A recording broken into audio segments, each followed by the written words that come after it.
បាទជំរាបសួរពុកម៉ែបងប្អូនទាំងគ្នាស្វាគមន៍មកកាន់វីដេអូថ្មីរបស់ខ្ញុំថ្ងៃនេះខ្ញុំមានវីដេអូមួយចង់ចែកម្លែកបងប្អូនទាំងគ្នាដែលចង់ធ្វើការ hard reset ទូរស័ព្ទ iPhone ហ្នឹងបងប្អូនអញ្ចឹងហ្នឹងហើយសម្រាប់បងប្អូនណាដែលមានបំណងចង់ធ្វើការ hard reset អីបងប្អូនអាចមើលវីដេអូនេះបានពេលខ្លះយើងរូបភាពឬឯកសារច្រើនទៅវាអាចពេញទូរស័ព្ទអីហ្នឹងទៅហើយបងប្អូនចង់ធ្វើការ reset វីដេអូនេះបងប្អូនអាចមើលវីដេអូនេះបានសម្រាប់នេះទូរស័ព្ទ iPhone មានន័យថាយើងhard reset អញ្ចឹងមុននឹងបងប្អូនធ្វើការ hard reset បងប្អូនគួរតែ check មើល iCloud សិនទៅខ្លាចពេលខ្លះយើងមានដាក់ iCloud ហើយយើងអត់ដឹងយើង reset ទៅវាធ្វើការ active វិញអត់បានណាយើងបងប្អូនគួរតែឆែកមើល iCloud ជាមុនសិនសម្រាប់វីដេអូនេះខ្ញុំបង្ហាញពីរបៀបឆែក iCloud និងរបៀបធ្វើការ hard reset អញ្ចឹងបងប្អូនដែលមានបំណងចង់ធ្វើការ hard reset អីបងប្អូនមើលវីដេអូនេះទៅដំបូងបងប្អូនគួរតែចូលមកកន្លែងបងប្អូនចូលមកកន្លែង setting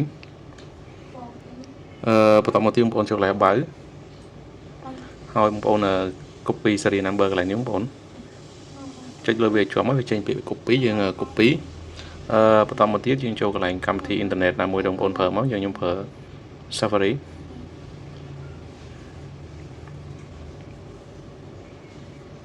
បន្តមកទៀតបងប្អូនវាយពាក្យ check iPhone iCloud បងប្អូនអញ្ចឹងនេះបងប្អូន check iCloud នៅ check iCloud នេះចុចលើវាមកបន្តមកទៀតបងប្អូនឃើញពាក្យ website unlocker.com បងប្អូនចុចលើហ្នឹងមកហ្នឹងហើយបងប្អូនអស់មកលឿនបន្តិចមកបន្តមកទៀតបងប្អូនឃើញកន្លែងគេដាក់ថា IMEI or serial number ហ្នឹងបងប្អូនចុចកន្លែងហ្នឹងមកហើយបងប្អូនចុចលើវាជាប់យើងផា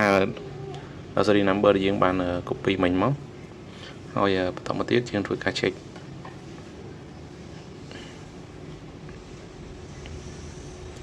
នេះសម្រាប់បងប្អូនណាដែលចង់ធ្វើការ hard reset បងប្អូនអាចមើលវីដេអូនេះបានយើងចាំបន្តិចបងប្អូនបងប្អូនយើងវាចេញមកហើយអញ្ចឹងកន្លែងនេះវាប្រាប់បង្ហាញពីឈ្មោះទូរស័ព្ទទំហំ memory ពណ៌យ៉ាងទៅហើយនេះបងប្អូនមើលកន្លែងពាក្យថា iCloud នេះ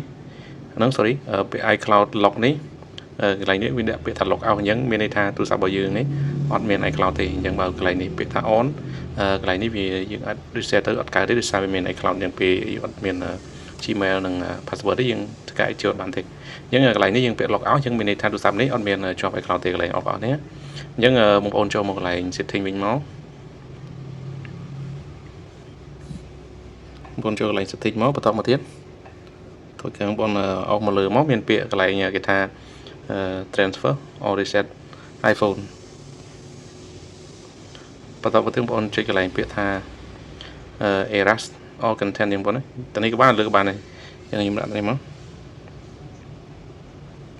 អញ្ចឹងចុច continue erase iPhone បងប្អូនយើងចាំសបកធំយើងពេលវាធ្វើការ reset ចប់វានឹង load ឡើងវិញហើយយើងធ្វើការ active អញ្ចឹងបងប្អូនចាំបន្តិចហ្នឹងបងប្អូនអញ្ចឹងវាreset ហើយទៅវាចេញដូចដែលយើងនេះអញ្ចឹងបងអញ្ចឹងយើងធ្វើការ active មកយើងចុចតាមដូចហោដងនោះបងខ្ញុំមកពាក្យ Cambodia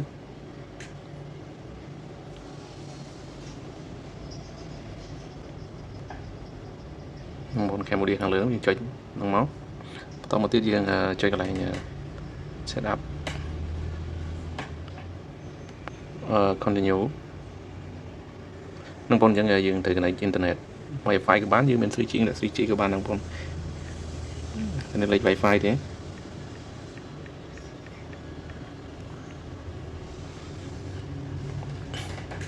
នៅយើង connect Wi-Fi ឲ្យបងយើង connect Wi-Fi អញ្ចឹងទៅ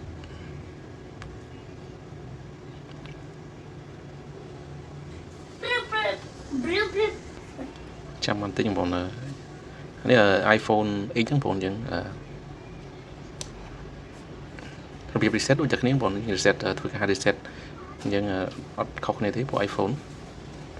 បងប្អូនវាចេញដូចនេះហើយយើងចុច continue ទៀតមកកន្លែងនេះយើងចុច set up letter នេះបងប្អូន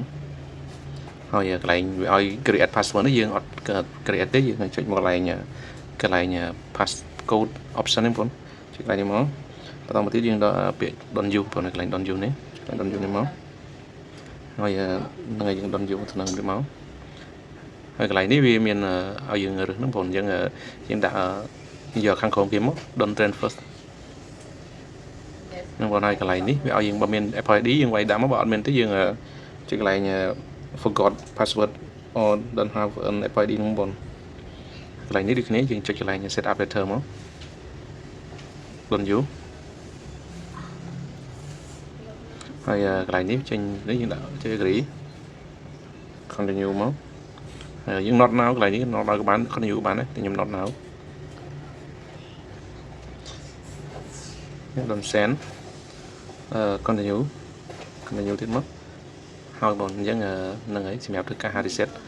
ហើយបងប្អូនយើងមានតែប៉ុណ្្នឹងទេសម្រាប់វីដេអូនេះបើសិនជាបងប្អូនណាដែលចេះហើយក៏អត់អីទេតែបើអត់ចេះទេបងប្អូនអាចធ្វើការ hard reset តាមវីដេអូនេះបាន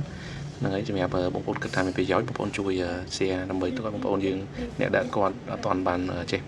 ធ្វើការ hard reset ដើម្បី hard reset ហ្នឹងហើយអរគុណច្រើនសម្រាប់វីដេអូនិងសម្រាប់ការទស្សនាវីដេអូនេះតាំងពីដើមរហូតដល់ចប់អរគុណ